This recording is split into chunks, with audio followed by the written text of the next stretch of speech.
এখন আমাদের দেশের ইনভেস্টিগেশন এজেন্সি যদি এটা বের করতে না পারে, মমতা বন্দ্যোপাধ্যায় ওখানে বলেছেন, আমার তো ওনার কথা শুনে মনে হচ্ছে ফ্রুটিকা খেয়েছেন। এটা কেমন কথা? একটা আর্গুমেন্ট আমি বুঝি এটা সঠিক, তিনি যখন দায়িত্বে ছিলেন তার হয়তো স্টেট সিক্রেসির ওথ থাকে, যখন দায়িত্বে থাকে না মানুষ তখন স্টেট সিক্রেসির ওথটা থাকে না, ওই ওথের জায়গাটা থেকে তিনি হয়তো মুক্ত, এই জন্য আজকে ফুটিকা খাইলে যা হয় তা বলার চেষ্টা করছেন। কিন্তু আমার কাছে মনে হয় হাদি একটা সাধারণ মানুষ না, সে একটা আইডিয়া, সে একটা কনসেপ্ট, সে একটা আন্দোলন, সে একটা বিস্ফোরণের নাম। হাদিকে হত্যা আর যে কোনো একজন মানুষকে গুলি হত্যা এক জিনিস না। এর পিছনের অংশটুকু যদি বের করতে না পারে স্টেট অ্যাপারেটাস, তাহলে আমি মনে করব এই দেশের investigation, criminal investigation department is for no purpose. এতদিন পরে মমতা বন্দ্যোপাধ্যায় কেন এই বিষয়টি আনলেন, এটি কি আপনার কাছে কি মনে হয় নির্বাচনে হেরে মাটির নিচে আসলে পায়ের নিচে আসলে মাটি খোঁজার রাজনৈতিক কোনো স্ট্যান্ডবাজি ভারতের কি আসলে স্বার্থ আছে, বা ভারত হাদিকে হত্যা করতে পারে বলে আপনার মনে হয়? লাভ কি তাদের?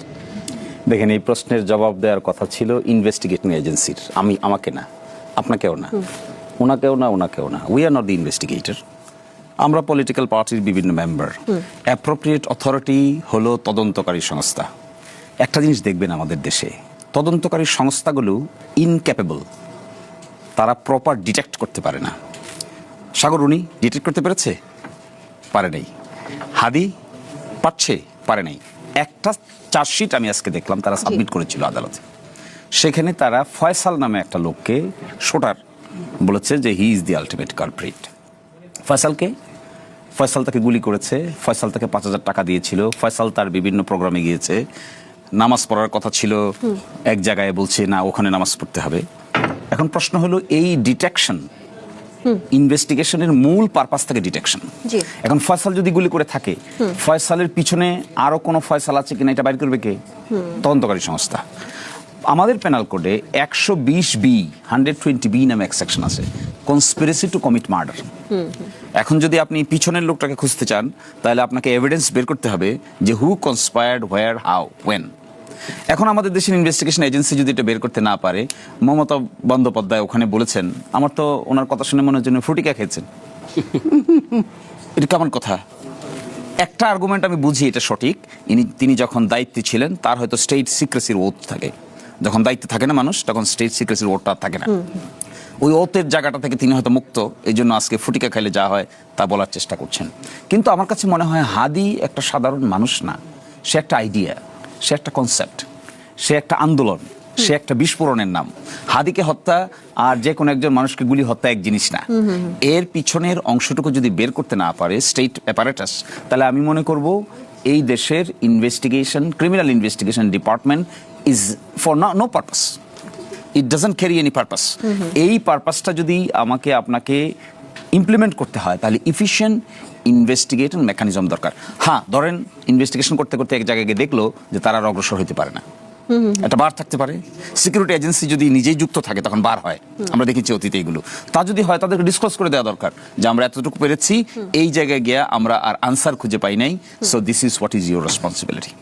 আমার কাছে মনে হয় হাদির এই মুভমেন্টটাকে অনেকেই সহ্য করতে পারেন না। হাদির মার্ডারটাকে আমি স্বাভাবিক কোনো মানুষের মার্ডার দেখি না, আমি দেখি একটা কনসেপ্টকে কিল করার জন্য। সেই কনসেপ্টটা কাদের বিরুদ্ধে যায়? 2-3টা মেজর স্টেক হোল্ডার হলে আমাদের বন্ধু প্রতিম রাষ্ট্র one of the major stakeholders. এবং এই ক্ষেত্রে আমার দৃঢ় বিশ্বাস ফয়সালই এটার পিছনে নাই। ফয়সালের পিছনে আমাদের আইনের ভাষায় এটাকে বলে মোটিভ। আপনি দেখছেন এটা গুলি হয়েছে, গুলিটা কেন হয়েছে এটা যদি বাইর করতে পারেন তাহলে না আপনি প্রপার ইনভেস্টিগেটর। বের করতে পারলেন না, বলে গুলি হয়েছে, আমিও দেখছি গুলি হয়েছে, ও দেখছি গুলি হয়েছে, উনিও দেখছি গুলি হয়েছে, তাহলে এত পাশ করা পুলিশ অফিসারের দরকার কি? সে ইনভেস্টিগেশন করে কি পাইলো? এখন আমাদের দেশের ইনভেস্টিগেশন এজেন্সি যদি এটা বের করতে না পারে, মমতা বন্দ্যোপাধ্যায় ওখানে বলেছেন, আমার তো ওনার কথা শুনে মনে হচ্ছে ফ্রুটিকা খেয়েছেন। এটা কেমন কথা? একটা আর্গুমেন্ট আমি বুঝি এটা সঠিক, তিনি যখন দায়িত্বে ছিলেন তার হয়তো স্টেট সিক্রেসির ওথ থাকে, যখন দায়িত্বে থাকে না মানুষ তখন স্টেট সিক্রেসির ওথটা থাকে না, ওই ওথের জায়গাটা থেকে তিনি হয়তো মুক্ত, এই জন্য আজকে ফুটিকা খাইলে যা হয় তা বলার চেষ্টা করছেন। কিন্তু আমার কাছে মনে হয় হাদি একটা সাধারণ মানুষ না, সে একটা আইডিয়া, সে একটা কনসেপ্ট, সে একটা আন্দোলন, সে একটা বিস্ফোরণের নাম। হাদিকে হত্যা আর যে কোনো একজন মানুষকে গুলি হত্যা এক জিনিস না। এর পিছনের অংশটুকু যদি বের করতে না পারে স্টেট অ্যাপারেটাস, তাহলে আমি মনে করব এই দেশের investigation, criminal investigation department is for no purpose. এতদিন পরে মমতা বন্দ্যোপাধ্যায় কেন এই বিষয়টি আনলেন, এটি কি আপনার কাছে কি মনে হয় নির্বাচনে হেরে মাটির নিচে আসলে পায়ের নিচে আসলে মাটি খোঁজার রাজনৈতিক কোনো স্ট্যান্ডবাজি ভারতের কি আসলে স্বার্থ আছে, বা ভারত হাদিকে হত্যা করতে পারে বলে আপনার মনে হয়? লাভ কি তাদের? দেখেন, এই প্রশ্নের জবাব দেওয়ার কথা ছিল ইনভেস্টিগেটিং এজেন্সির, আমাকে না, আপনাকেও না, ওনাকেও না। We are not the investigator. আমরা পলিটিক্যাল পার্টির বিভিন্ন মেম্বার। অ্যাপ্রোপ্রিয়েট অথরিটি হলো তদন্তকারী সংস্থা। একটা জিনিস দেখবেন, আমাদের দেশে তদন্তকারী সংস্থাগুলো ইনক্যাপেবল, তারা প্রপার ডিটেক্ট করতে পারে না। সাগর উনি ডিটেক্ট করতে পেরেছে? পারে নাই। হাদি পারছে? পারে নাই। একটা চার্জশিট আমি আজকে দেখলাম তারা সাবমিট করেছিল আদালতে, সেখানে তারা ফয়সাল নামে একটা লোককে শোটার বলেছে যে he is the ultimate culprit.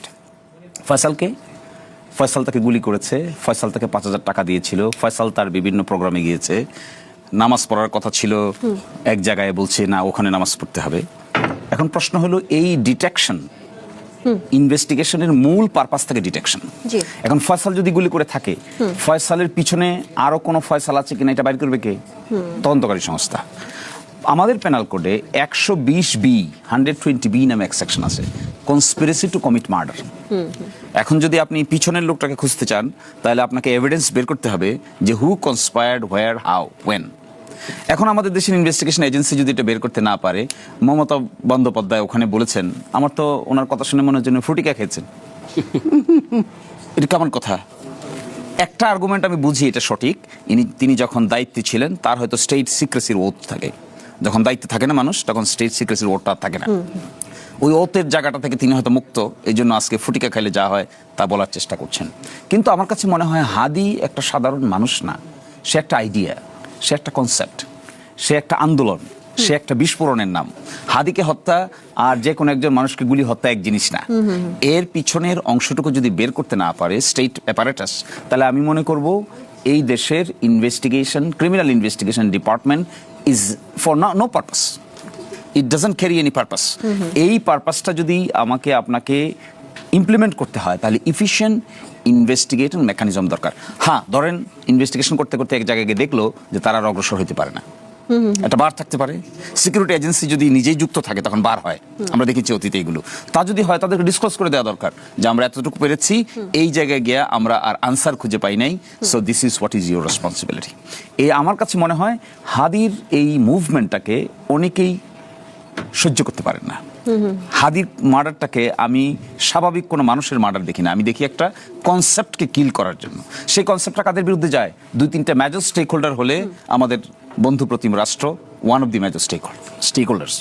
এবং এই ক্ষেত্রে আমার দৃঢ় বিশ্বাস ফয়সালই এটার পিছনে নাই। ফয়সালের পিছনে আমাদের আইনের ভাষায় এটাকে বলে মোটিভ। আপনি দেখছেন এটা গুলি হয়েছে, গুলিটা কেন হয়েছে এটা যদি বাইর করতে পারেন, তাহলে না আপনি প্রপার ইনভেস্টিগেটর। বের করতে পারলেন না, বলে গুলি হয়েছে, আমিও দেখছি গুলি হয়েছে, ও দেখছি গুলি হয়েছে, উনিও দেখছি গুলি হয়েছে, তাহলে এত পাশ করা পুলিশ অফিসারের দরকার কি? সেই ইনভেস্টিগেশন করে কি পাইলো?